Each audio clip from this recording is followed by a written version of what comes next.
Hi, today I'm chatting with Adelle Archer, co-founder and co-CEO of Eterneva. Such an interesting business that celebrates the lives of people and pets that have passed by making diamonds from their ashes. She's also been recognized as one of Forbes 30 Under 30, appeared on the cover of Inc., and amazingly has been on Shark Tank. Hello, Adelle. Hi, thank you so much for having me. I really appreciate it. I'd love to start by just you telling us about the kind of origin story of Eterneva as an innovation strategist that creates businesses and brands. You know, it's such a great example of having a real consumer need, pain points to solve, and and something that comes from true experience. So I'd love you to talk a little bit about Eterneva. Yeah, absolutely. Well, it was really interesting. My co-founder and I, we both came from tech backgrounds. We'd worked at different tech companies here in Austin, Texas. And when we met, I think we both had kind of that shared understanding of like, you're not going to do this forever, and you're different. And what's the company we're going to start together? And so we had been kind of incubating all these different ideas and tossing them around. And then it was a friend of mine who actually, his dad was involved with this lab-grown diamond startup. And at the time, that was like a completely new technology and so cool, the fact that you could grow a diamond in a lab. So we were looking at, okay, would it make sense for us to build a brand to bring this to consumers? So we started doing kind of the diligence on that. Is this a good business model? And it was definitely a business exercise. And then, it was just kind of wild as we were doing that. On a personal side of my life, I had my really close friend and my business mentor. Her name is Tracy. She was really, really special. She was a really big part of my 20s. She got diagnosed with pancreatic cancer. And Tracy really, she had lost her parents quite young, had yet to get married. She was only 40, so didn't have kids, was yet to get married, and she was diagnosed and, really didn't have a lot of people to kind of support and take care of her as she was passing away. So it ended up being myself, her best friend, and her aunt. And, I think it was my first experience losing somebody too soon and really seeing what they think about and what they go through. And for someone so special, it was like, I just want to hang the moon for them, And so she knew she wanted to be cremated, but she didn't know what to do with her ashes. And so that was what I was tasked with, is doing all the research. What can you do with ashes? What are your options? And that was really my first foray into end of life, is, being a consumer and looking for solutions and really not feeling very inspired by anything that I was finding. It just felt kind of trinkety and cheap, like all these little products you could put ashes into a vial or something like that. But it was like, man, this doesn't feel special enough for Tracy. So then over dinner one night with a diamond scientist, I was talking about Tracy, and he was the one that was like, well, there is carbon in ashes. What if we tried to get the carbon out of Tracy's ashes and I could grow you a diamond from her carbon? And I was just like, oh my gosh, that is the coolest idea I've ever heard. Like, that's what we're doing. And yeah, I mean, it was just one of those things where you just felt like, this is what I'm meant to be building. I see such a vision for how this could be done. And, it was a very fateful pivot, and one that I'm super grateful for, because couldn't imagine a more meaningful company to build. Yeah, it's amazing the role of serendipity in and how things happen, fateful. I mean, yeah. I just happened to have dinner with a diamond scientist is kind of amazing, like the kind of clash of ideas coming out. It also reminds me of, a lot of the kind of Georgian and Victorian mourning jewelry. It's interesting how you're kind of changing how people think about death and end of life. Is that part of how you kind of think about the brand? Oh, absolutely. Absolutely. I mean, it's my co-founder and I are millennials, so I do think it's a millennial take on end of life. And when you go and you experience the industry, we now do work with a lot of funeral homes. It's definitely an industry that has been very traditional, and I think we're at this really interesting point where the consumer is really looking for more celebration of life options, and they're kind of breaking with tradition. And you see that just in like the cremation statistics. It's wild. Like, we were 10% cremation in 1980 here in the United States. We're going to be 80% by 2040. And I think with that, people are really looking for personal, meaningful, wanting to do something that just feels special. And I think what a lot of people resonate with about, doing this option, it's not for everybody, but I think doing a diamond, the idea of it is like being able to have a part of your loved one with you all the time and getting to move forward and keep doing life with them versus moving on from them. And that's just a mindset that we really believe in, is like an openness to end of life, a willingness to get to continue to talk about our loved ones and be unapologetic about that, and that you get to move forward, not move on, and honor them in a way that feels really rich and fulfilling and meaningful for you. Yeah, an amazing kind of shifting the grieving to celebrating is an interesting kind of strategy idea. You said it's not for everyone. Do you have a kind of consumer that you target? Like, do you have a consumer kind of that you have in mind when you create? I would say, for sure our end customer tends to be female. It is so interesting, though. It is actually quite a diverse customer base, more than I've really ever seen other places. And I think kind of the common denominator is that you don't do a diamond for just anybody in your life. I think we can all probably count on one hand who our diamond relationships are. And it's kind of a cool, I don't know, we often say that people earn their diamond by how they show up. If they were somebody that was just a really important part of your life that you couldn't imagine, not feeling connected to them, like being able, that's Tracy, by the way, that's her black diamond. Amazing. And so just being able to have that person with you all the time and the comfort that it brings, like, you're not going to do that for every person, every pet. It's really the most special ones. And so I think that's kind of the through line, is like, was this a really remarkable relationship for you? And then certainly we see resonance with, like, even more resonance with certain communities versus others. But yeah, I think the relationship is kind of the biggest predictor. Interesting. So almost the relationship and a psychographic, wanting to kind of celebrate and think about how they can honor the relationship. Interesting. Yeah, absolutely. Yeah, and I do think it requires, in some ways, a bit of a mindset that has some kind of growth orientation, some openness, because a lot of what we've designed around the diamond creation process is a journey and an experience that is designed to be a celebration of someone. We learn a lot about our loved ones up front. And then as we go through the process, we're sharing pictures and videos and updates of the journey. So for a lot of people, they almost see it as kind of like this protracted ritual, of celebrating someone's life. And I think it really does support with integrating and healing, because they have something positive to focus on and something to look forward to, and it really serves them. But it does, for some, it just means that you have to feel ready for that to want to participate in that. And different people will come at different times. For some, it's like right after the loss, I need this. For others, it might be 10 years later that they're like, you know what, I think I'm finally ready to look at that, Yeah. And is that, I've read a little bit about the experience that you've been creating, and it's over time, it's in depth, it's very hands-on, very personal, very luxury.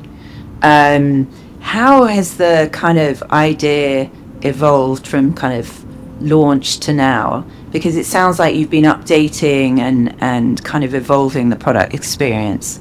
Yeah, totally.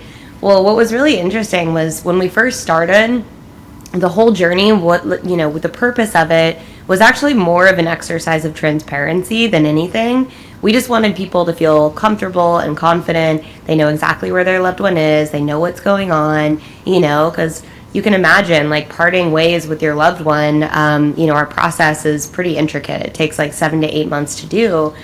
So parting ways with your loved one for that long, you just want to feel like they're in good hands and there's a trustworthy guardian caring for them. So that was what it was all about. And I think when we started to get feedback from just the updates we were sharing about the process, it was like quite unexpected, honestly. You know, you show somebody like, oh, look, your mom came back from our carbon purification process. Like, here's her carbon.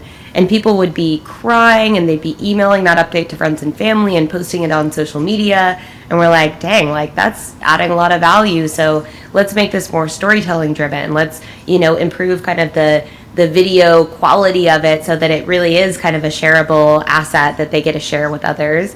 Because I think that was another just interesting observation, was how this was something that was comfortable for friends and family to engage with in a way that, you know, bringing up your dead mom in 3 months, like people are like, oh, I don't want to touch that, you know, but saying like, how's your mom's diamond doing? Do you have any updates?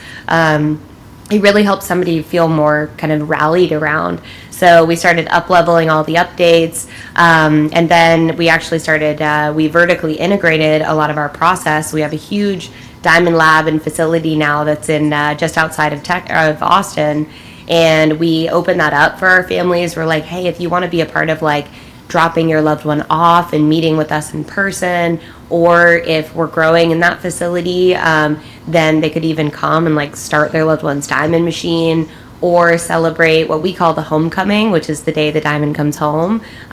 We host homecomings at our facility sometimes, and so I think the in-person rituals are super special. We have a whole digital layer now as well, where people can log in, they can see where they are, you know, and access all of their updates over time.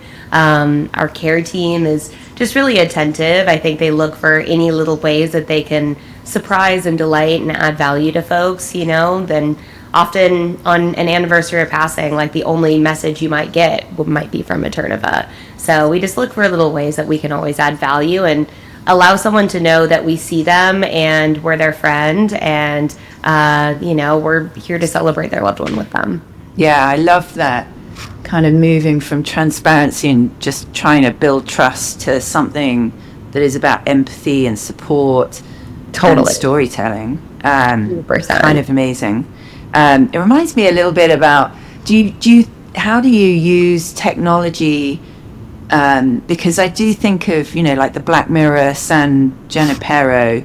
Like, do you see yourself using technologies and AI and augmented reality in that way? There may be some things that we're cooking up right now, yes. But I think you'll see more of that next year. But yeah, I mean, I think a big thing that we just think about is what's so special about doing a diamond is that it really is a store of, you know, of who somebody is, you know. And I think as we all are cremating more, for a lot of people, cremated remains kind of feel like unfinished business. You know, they have an urn at home. They're like, what am I going to do with this urn? And the next generation doesn't really want to inherit it. And so I think that's something that's really beautiful about doing the diamond, is that, you know, it's something that the family would love to keep, you know, and pass down over time. And I think a question we've been really asking ourselves is, how do we ensure their story goes with it? So that's a bit of what we're solving for. Yeah, I can see a really interesting use of technology to build legacy and actual storytelling into the kind of process over time. Interesting. I'm a strategist. I'm just wondering, do you have like a positioning or a kind of set of documents that everyone kind of gets onboarded into? Like, what is the kind of core thought that you bring people into the company with? Yeah, absolutely. I mean, it was kind of interesting. When Garrett and I first started Eterneva, we bootstrapped it. We bootstrapped it to its first $1 million in sales, and I remember our first like big expense we ever invested in was our brand book, and it was a super stretchy investment. We're like, oh my gosh, spending $10,000 on something, what? But it was so worthwhile and so important, because I think the more that you are like grounded in your identity, you know, you stand for something so much bigger. And I think it's really a rallying effect for the team and for our customers. So I mean, for us, it's evolved over time. I think it's kind of expanded and grown over time, but really we view ourselves as a celebration brand, which isn't always the first thing that comes to mind when you think about end of life. But I think what we've really learned is that there's some really wonderful research by David Kessler, who's a grief therapist, and he was actually the one that helped develop the 5 stages of grief, which we all know well. But then he actually had the experience, unfortunately, of losing his little boy and going through but like acutely going through those stages. And he realized that there's actually this optional 6th stage of grief that's on offer for everyone, but you get to choose into it, which is making meaning in the wake of loss. And I think that's something that we just feel so passionately about, and something that we observed is like how an experience and a journey can really support someone in accessing that 6th stage. And so, as a celebration brand, and as, a company that's honoring these remarkable people, remarkable lives, how are we the vehicle that's supportive in, giving somebody a vehicle, a mechanism that they could access that 6th stage. We don't say that we're doing it for them. It's just something that's on offer that I think there gets to be more innovation out there, that supports people in that gives some framework and some kind of structure to accessing that. Yeah, that's an amazing kind of North Star, isn't it? To help people make meaning out of death. Absolutely. Super interesting. How do you think about, it's such a new idea. Yeah. It involves behavior change, it involves education. Like, how do you market this? Like, what, I'm assuming awareness is one of your biggest hurdles. Like, how do you get people to Eterneva? Yeah, I mean, it is so interesting. Like, this is very much a category creation play, which is very different from a marketing standpoint, marketing strategy than, tapping into an existing set of awareness pool. But I would say something that like we did that was really kind of unique in our space is we built one of the first modern brands in end of life, and we did it through really great social media storytelling. We always say, like, yes, it's cool to, understand how a diamond is made, ashes to diamonds, but like at the end of the day, it's really not about us. It's not about Eterneva, and this technology. It's about the incredible people and pets that you hear their stories of like who become diamonds. And it's like the most inspiring thing ever. I think you learn so much about life and relationship, and just what it means to be a great person, by hearing these stories. And so we really like made them the hero of, every one of our stories. And I think it just hit on a very human level for a lot of people. They would watch our videos, and it was just like, oh my God, like this really reminds me of my dad. And there was just organic virality. We've got almost 300 million views across our TikTok content. None of that is like paid. It's all organic. I think we started a lot of conversation that way. And now actually, as we grow, we have quite a few influencers and celebrities that inbound to us. And, I think what's important for us and working together is like ensuring that there's a real authentic connection and resonance, that, they're getting to honor a loved one and just sharing their journey. And I think what's powerful about that is giving others permission to get to talk about their loved ones as well and normalizing that. It's kind of thinking about, you have an adoption curve. How do you move people across the adoption curve? Making something feel kind of broader, normalized, starting with young people who have kind of an openness, but then leveraging social proof and, kind of folks that we all look up to who get to do this as well. And, I think over time you see the adoption. You see yourself moving across the adoption curve, which is really cool.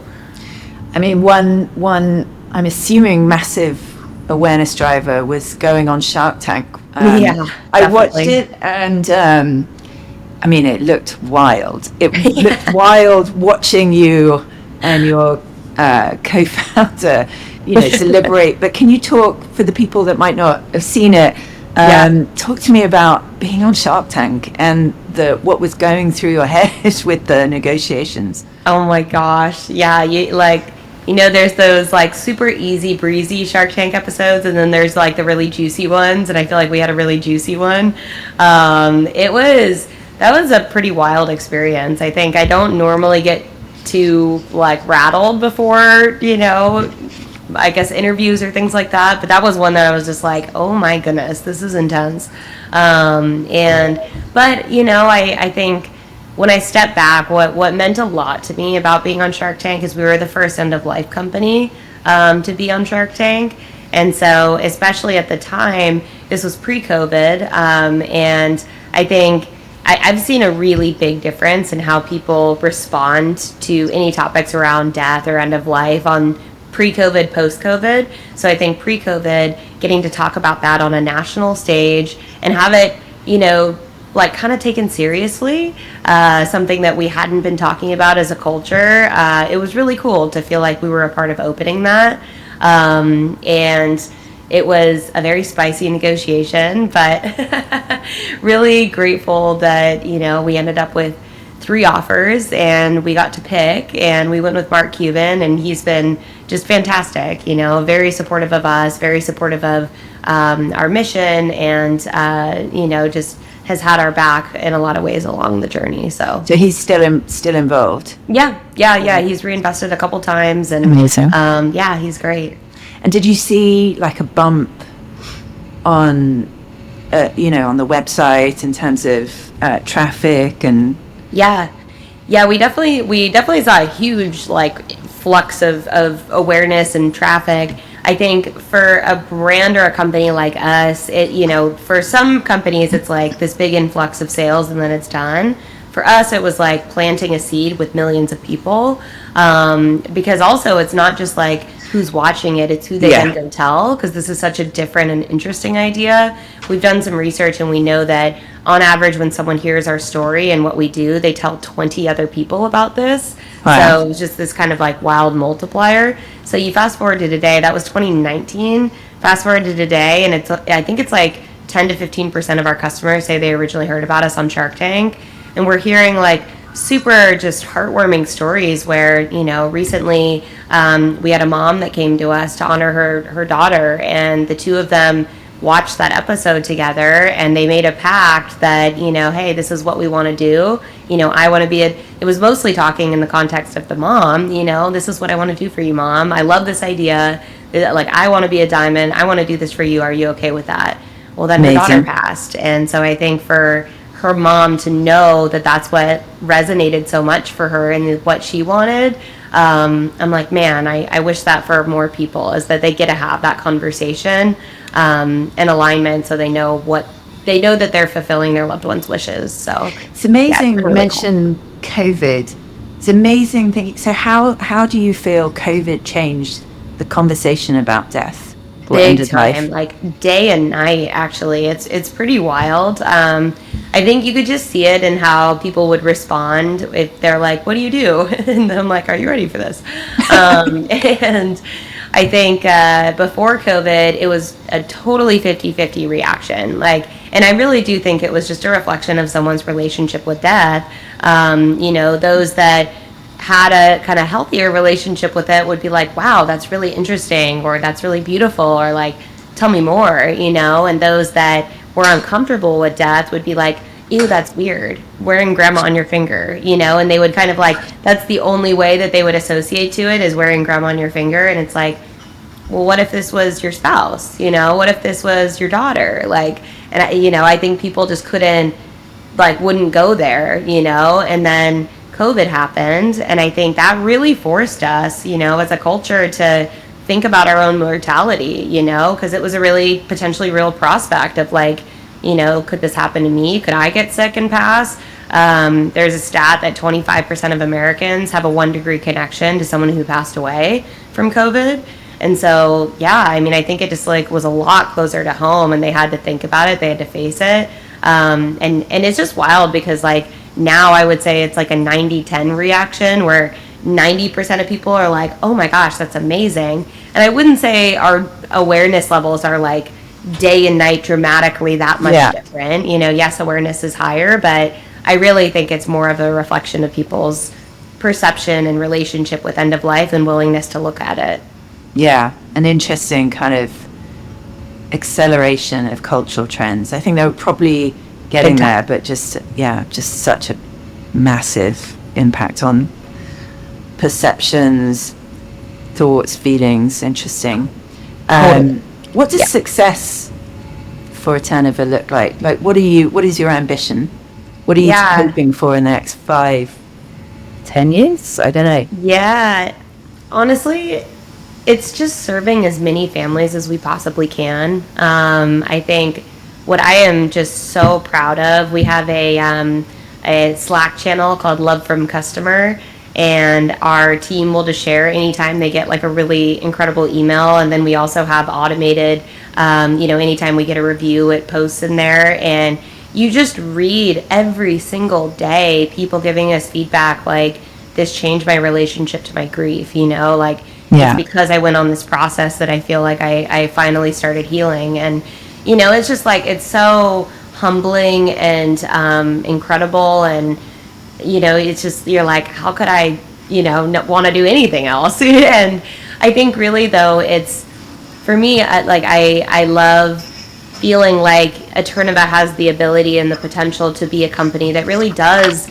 create like a completely new offering in a space that I think hadn't seen a ton of innovation, and hadn't really been listening a whole lot to the end consumer, and saying like, what are they asking for, and how do we continue to innovate and develop and like add more value. There wasn't a lot of like great brands, great experience, and I just feel like this is an area of life that we so deserve that. We've had all this innovation, and like our health and our wellness, and all these products that are so incredible, and like, man, I feel like this is the area that we deserve it the most for all of that to exist. And so I just want Eterneva to be the brand that truly becomes kind of one of the big dogs in our space, because that means that we can offer that to more people, and they're aware of that, and they just get to feel like their needs are being very met, versus kind of forcing something onto them that is just how we've always done it. I'm like, I just want more people to feel like,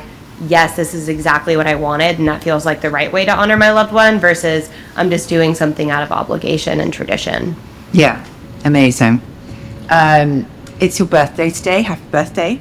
Thank you. I'm very struck by, you've done so much. Like, what did you want to do when you were growing up? What did Obviously I want to do? Not this. It had no foresight on this one, not at all. and I mean, what a great, reminder though, I think, to young people, is just like, you have no idea, and let life take you on the journey, and don't feel so much pressure to figure it all out, because you just never know. I think growing up, I actually wanted to be an actress, because on my dad's side of the family, I've got a bunch of, very incredible and impressive, female pioneers who were big Hollywood actresses. So I thought that's what I wanted to do. And, I think when I reached kind of an age of realizing that would mean I needed to live in LA, and I didn't love LA, I was like, I don't think that's it. And then my first chapter was actually in politics. So my undergrad was political science and economics. And I think it was very much a motivation of, I want to do something, I want to improve the world in some way. I want to give back to the world in some way. And I thought that was the vehicle that I would do it through. Worked in DC for a year, was like, nope, definitely not for me. I really think like, it's kind of interesting. I think for some people, their paths are very linear, and I'm not that kind of person. I really look back and I realize it was like, by saying yes to kind of unexpected things that then ended up creating this path that feels very aligned for me.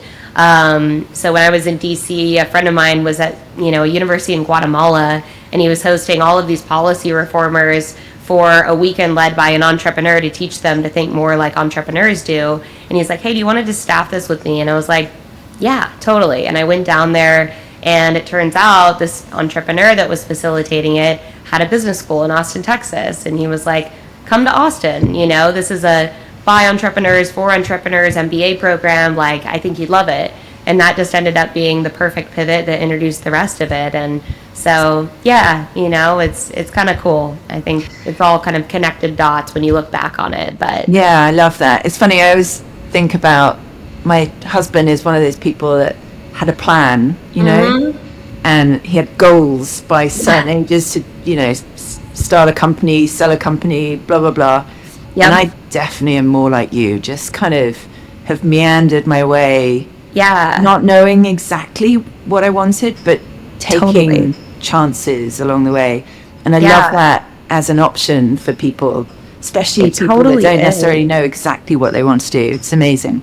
I'm a big believer in like defining the vision, but then trusting that the how will reveal itself, you know? So it's like I knew that the vision was I want to be doing something where I'm adding real value to people, that I feel like I'm improving their life in some way. And I love to bring joy to people. I really like that angle. I love taking like something hard and painful and then making it a bit less burdensome. I feel like I can hold that space without absorbing it and then want to like leave someone in a better place. And so it was like I knew that was what the vision was. And then it's like, okay, let's let the universe tell me what exactly that vehicle looks like, you know? Yeah. What do you think your superpowers are? What are the things that have helped you, get to where you are? I would say I'm really good at figuring out like how to get in touch with people. So, and when I set my mind to it, I'm like, I will get a hold of this person, it doesn't matter who it is. Finding out their email address? Like, what's that mean? No, I mean, like, for example, when we started Eterneva, there's really like very few diamond scientists globally that are experts in the process we use, high pressure, high temperature, which is different than what the regular lab grown diamond industry uses, because they're all trying to grow as many diamonds at once at a time, whereas we grow one at a time. So there was like one scientist that specifically was like the guy, and he was in Amsterdam and had no website, no email address, impossible to find and get a hold of. And I had been like trying all these different avenues, and I ended up finding his TA, befriending the TA on LinkedIn, convincing the TA to like get me a meeting. I flew to Amsterdam and basically like lovingly ambushed this guy like in his classroom.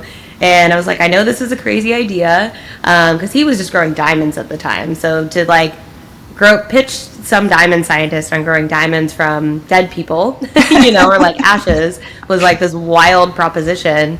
But I don't know. I mean, I was just like this is gonna happen, and I'm committed. And I think that's kind of how I approach a lot of things. Is like, saying, well, why couldn't we?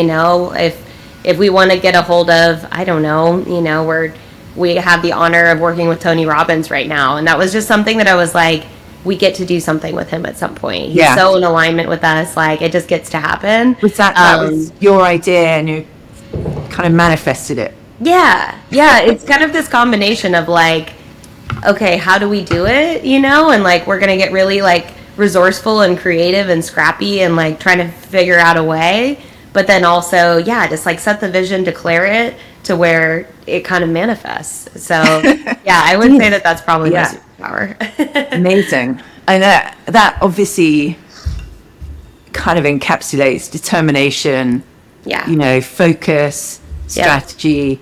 Do you do things like visioning, and how do you set goals?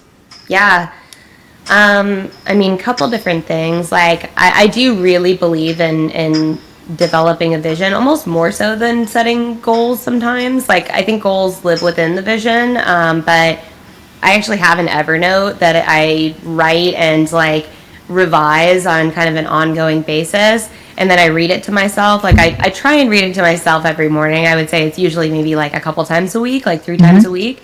But it's declarative statements that are coming from a lens of like it's already done, and it's very like positive and empowering of like, I'm trying to think of some lines like, I'm attracting mission-driven investors who love and believe in what we're doing, and open new doors to elevate our brand, and take it to a next level. And, big growth is coming from unexpected places. And, so it's kind of like giving yourself a pep talk. Like, I actually record it, and so sometimes I read it out loud, and sometimes I just listen to it and like walk around in my yard, so it's kind of like a tone set for the day. But then I'll put like by when's in there, of being like, we're gonna raise a $5 million round like by December 31st.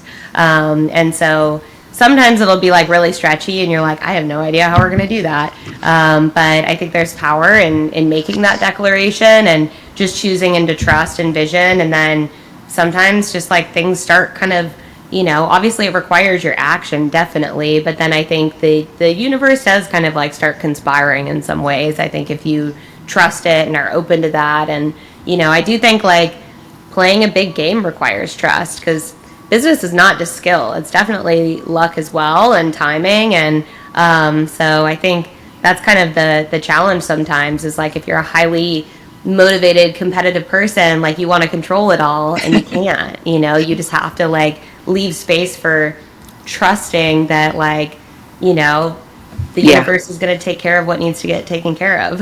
Amazing. You mentioned fundraising, and obviously it's an interesting climate at the moment to fundraise. How have you found that? What are your strategies? What have you learned that's kind of helped you? Yeah, I would say fundraising is probably one of my other superpowers. And it like doesn't mean that it's been easy. It's definitely, I think what I've learned is you just have to be completely enrolled and believing in what you're pitching. It's all transfer of energy and confidence, and enthusiasm and belief. I would give one example that was probably like the most just memorable to me was, there was a chapter where like we were going through a really hard time, and I was just really worried about like, are we going to make it? And, cash flow's tight and like all the things. And I needed, like, it was kind of like my back is up against a wall and I need to get this round done. And I remember like, it's this dance with like confidence and belief and vision versus scarcity and fear. And I think that's kind of, it's like learning how to dance with that. And I remember going into this call with a family office, and I just decided, like, before I got on the call, I was like, you know what?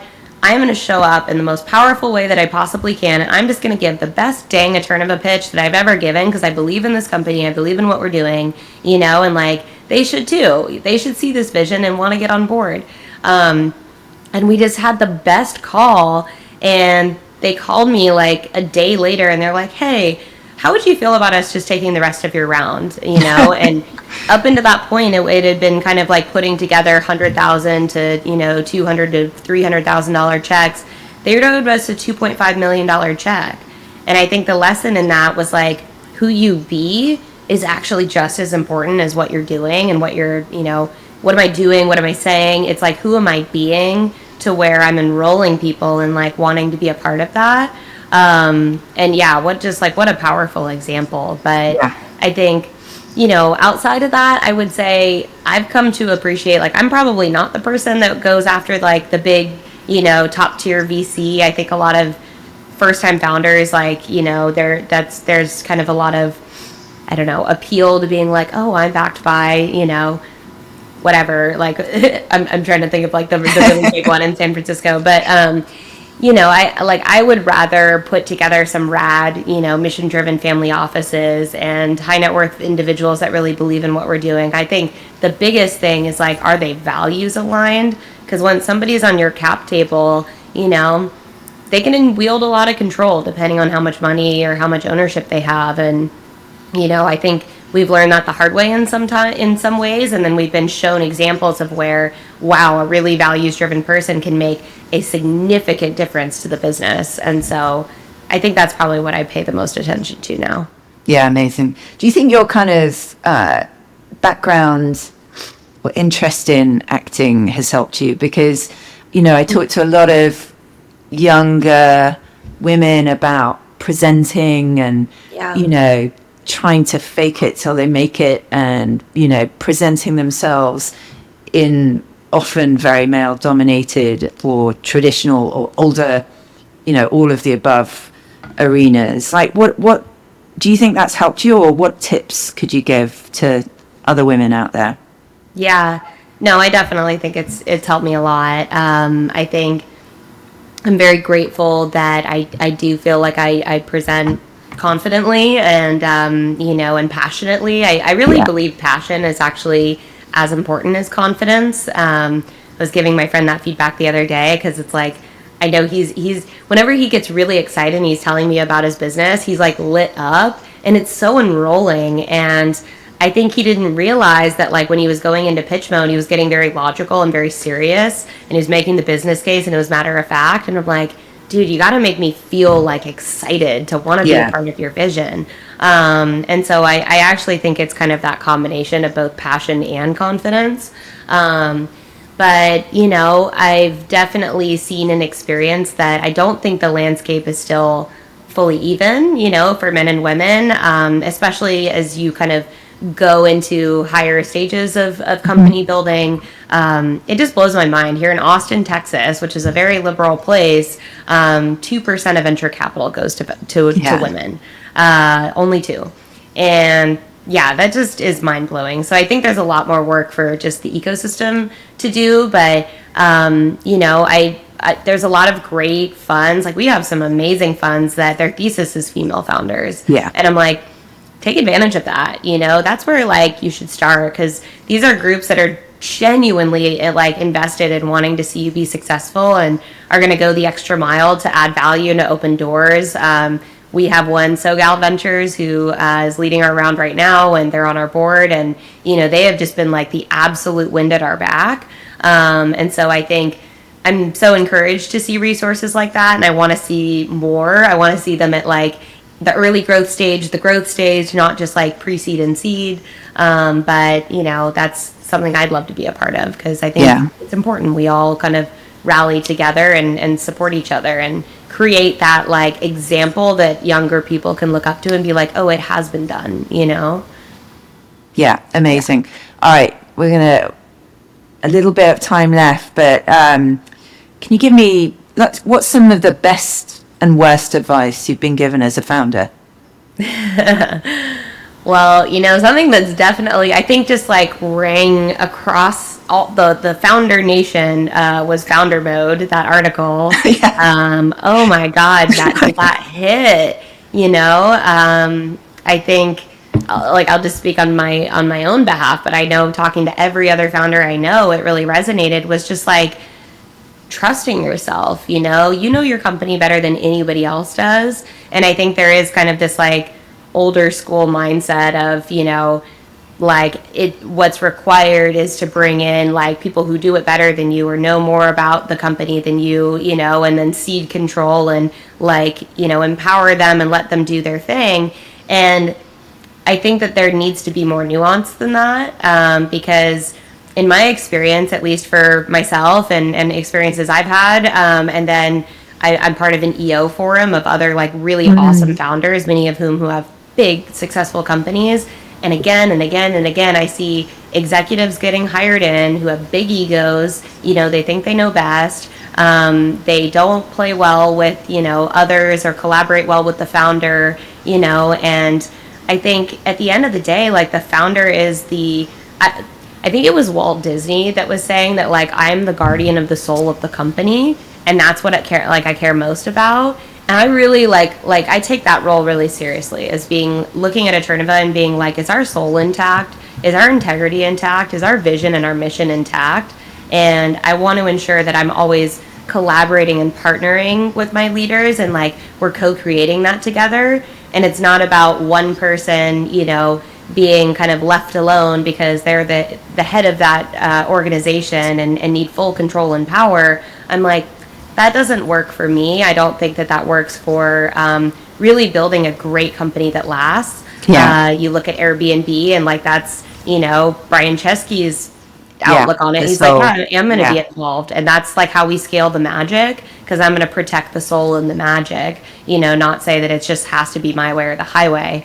So anyway, like I think that's something that I'm really like sitting with a lot, and it requires a lot of trust, because sometimes it's not the popular opinion. It's not what your board will tell you. It's not what your advisors might tell you. So I think it was really kind of like a clarion call for a lot of us, for somebody to say, hey, this is actually a valid perspective. You know, we're like, really? It's not just me? Wow. That's funny. That's good. What about worst advice? Well, yeah, I mean, I think that is the worst advice. Is just, you know, like blindly trust trusting, and get out of the way. Yeah, it's funny. It's got don't challenge and both sides, hasn't it? Yeah. And I think especially for females, my personal experience, I saw something on Instagram the other day that was like the last generation like worked really hard to empower women, but then they didn't teach men how to live with empowered women. And I was like, damn, that hits. But, I do think like particularly women, like I've had experiences where taking a stand where, again, like I know things about my business that like it's because I've been there day one, and I'll say like, hey, like this isn't going to work because of this reason. And, and getting to take an unpopular stand sometimes in those things and trusting myself and owning my voice, rather than, someone saying you're being unreasonable or, kind of wanting to like put you in a corner. I think a lot of women do kind of like, they want to keep the peace, and create harmony within their workplace, and that's value that they bring. It's a feminine kind of energy and quality, but sometimes it means you get walked on, and so I think that that's been something that, I've been really mindful of is deciding when I get to be a bit like a stand that maybe someone doesn't love, because it's for the right reason, versus, creating harmony. It's not just harmony means weakness. No, interesting. And then you have a co-founder, co-CEO. Yeah. What do you play different roles? Is there a nice Mr. Nice guy, bad guy action, or is it, how do you kind of think about the differences between you and work together? Yeah, we've definitely been on a journey. Garrett and I have been through a lot together. He, right when Shark Tank aired, it was wild. Like we filmed Shark Tank, and shortly after, his wife was pregnant, and they found that their daughter had a stage 4 brain cancer, a tumor in her brain as a baby, and so she had an emergency C-section, went straight into brain surgery. And basically, it was a kind of brain cancer that like nobody ever has survived. It's glioblastoma. It's a 0%, survival rate. But because she was a baby, Garrett was like, we're going to fight this and we're going to try. And they got her into St. Jude. They found amazing doctors. But for that year plus, like he had to go focus on his family, you know, and I took the whole company on, and it was really challenging. It was just like that was a really hard season, I think, for both of us. For me, it was just like, oh my gosh, like I'm a young first time founder, and to take it all on was like overwhelming and hard. But then, for them, like being in the scarcity of I could lose my daughter at any moment. And she actually survived. So she's 5 years old now. She is cancer-free officially. She is like literally a living statistic that's getting studied and followed. Amazing. But I think that was really an experience that brought us together, among others, that we just really realized like we get to be a team, no matter what. Like we're going to go through a lot in building a company, and, you need to have somebody that always has your back. So, I think that's something that over time we'll butt heads on things. We'll disagree about things, but I think we both are like, at the end of the day, the relationship is the most important thing, way over being right. And luckily there's enough parts to Eterneva. There's a lot of kind of pieces to manage that I think we're both very happy being like, okay, you handle those, we'll handle these. Like, don't make me think about operations and manufacturing. Thank you so much. So yeah, it really does work. And I think feeling like you have a teammate when things get hard, that rallies you, that's something that I'm super grateful to have. Yeah, amazing. Obviously, part of the origin story of Eterneva was the loss of a mentor. Do you have mentors now?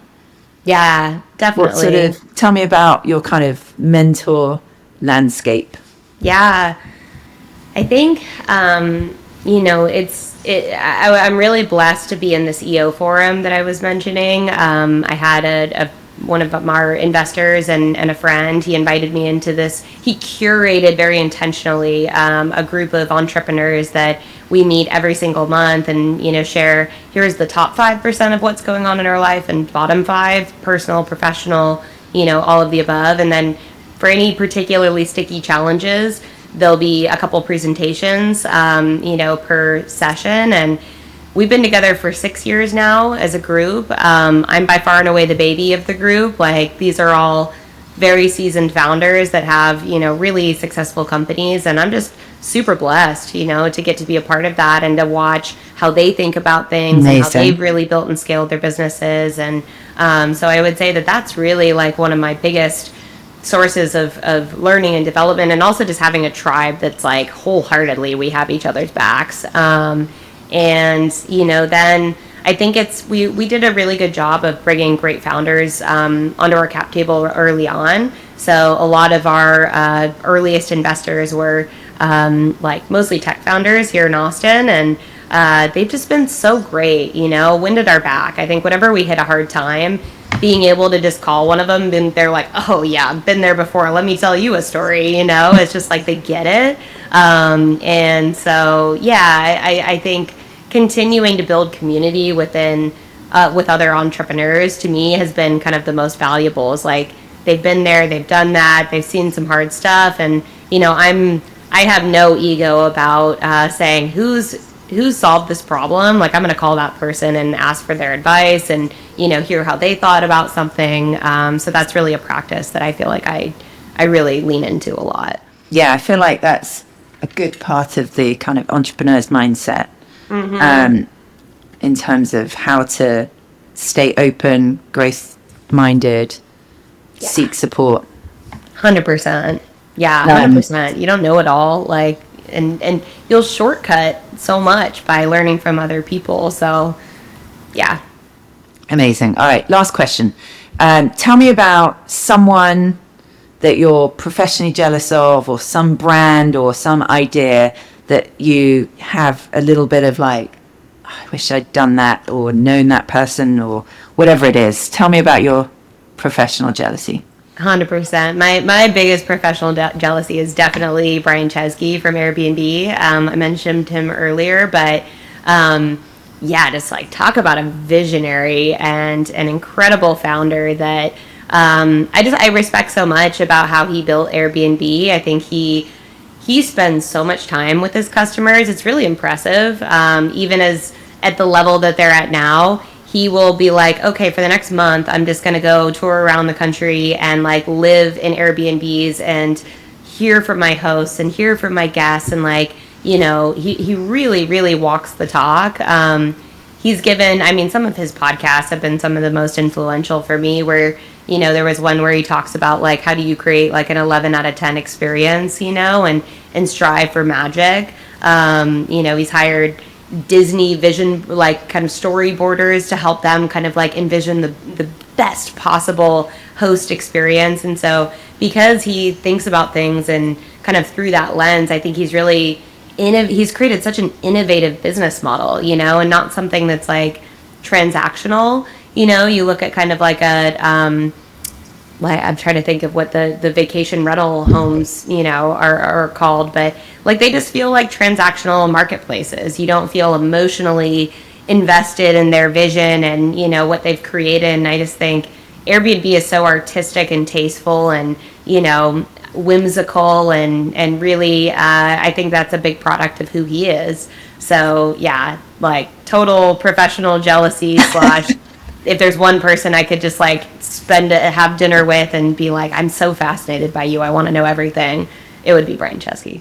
Yeah, he's pretty impressive. I would put him up there too. And I can see elements of how you think about your business and how to build that experience. I can see similarities or influences. I don't know. Thank you so much. Thank you so much. Well, I really appreciate it. And I really enjoyed the chat too. And just what a lovely tone set for my birthday. Thank you so much. I know. Thank you very much.